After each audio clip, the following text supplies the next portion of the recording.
Hello friends, good morning. Jagdamb Jagdamb स्वागत आहे तुमचं माझ्या एका छान अशा नवीन व्हिडिओमध्ये, ज्याचं नाव आहे अन्वीज टिफिन व्लॉग. आणि नेहमीप्रमाणे आपले 2 दूध तापत होते. 2 दूध नाही, एकच दूध तापत आहे. एक मी नंतर तापवणार आहे. तर सध्या मी अन्वीचंच दूध तापवत होते का तर अन्वीला सकाळी स्कूलला जाण्यासाठी. आणि ते जिरे आणि बडीशोपचं पाणी उकळत आहे नेहमीप्रमाणे. आणि मी इथं इडली लावून घेते. हो, अन्वीच्या टिफिनला आज आहे इडली आणि चटणी. अन्वीला ॲक्च्युली ना इडलीसोबत सांबर फार आवडते. पण मग मी 2 दिवसापूर्वी रात्रीची इडली आणि सांबर केलती. मला असं वाटतं की तिने ना इडली सांबर ही गरमागरम खावी आणि टिफिनमध्ये द्यायला मला नाही आवडत सांबर. मग मुलं कसं खातात काय खातात म्हणून मी शक्यतो इडली देत नाही टिफिनला. पण म्हटलं चला द्यावी. मग त्यासाठी मी इथे इडल्या लावून घेत होते. आणि मी ना घरीच बॅटर बनवलेलं हे. जर तुम्हाला माहीत नसेल तर कोलम तांदूळाची, रेशन तांदूळ असतात ना त्याची इडली छान बनते. पण तुमच्याजवळ रेशन तांदूळ नसेल, तुम्हाला छान खायची असेल तर कोलम तांदूळाची इडली ही एक नंबर होते.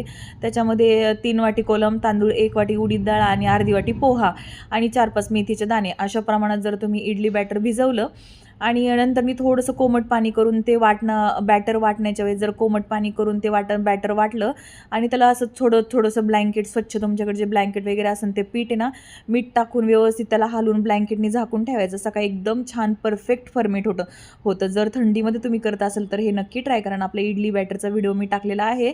आणि ही होती चटणी, ज्याच्यामध्ये खोबरं, कोथिंबीर, हिरवी मिरची आणि लसूण वगैरे मी काही टाकत नाही. फक्त कोथिंबीर, हिरवी मिरची, खोबरं, जे डाळे असतात भाजके डाळं ते, आणि जिरे आणि मोहरी दोन्हीची, हिंग, कढीपत्त्याची फोडणी देते. तुमच्याकडे एखादी वस्तू याच्यामध्ये कमी असेल तर काही हरकत नाही, तुम्ही याचप्रमाणे शेंगादाण्याची चटणीही बनवू शकता किंवा नुसती भाजक्या डाळाची चटणी बनवू शकता. आणि अशा प्रकारे दिलेला मी अन्वीला टिफिन. तर होती इडली, स्पॉन्जी छान छान खोबऱ्याची चटणी आणि लाल असा पेरू. तर कसा वाटला तुम्हाला अन्वीचा टिफिन नक्की मला कमेंट्स बॉक्समध्ये सांगा. आपल्या अन्वीच्या टिफिनचे जास्त काही व्हिडिओ येत नाही आहेत, ॲक्च्युली मी शूट करून ठेवलेले आहेत.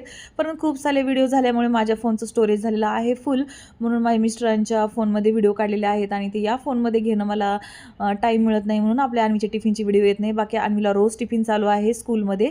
आणि मग फ्रूट्समध्ये काटलेले असे पपया आणि ग्वावा आणि अण्णांचा असा मी ब्रेकफास्ट अण्णांना देत आहे. अण्णांचा अंघोळ देवपूजा झाली ती आणि अशा प्रकारे अण्णांचाही ब्रेकफास्ट झालेला आणि आम्हीही केला. त्यानंतर आलेल्या आमच्या पोळ्यावाल्या मावशी, तर त्यांना मी सांगत होते अशी स्माईल करा.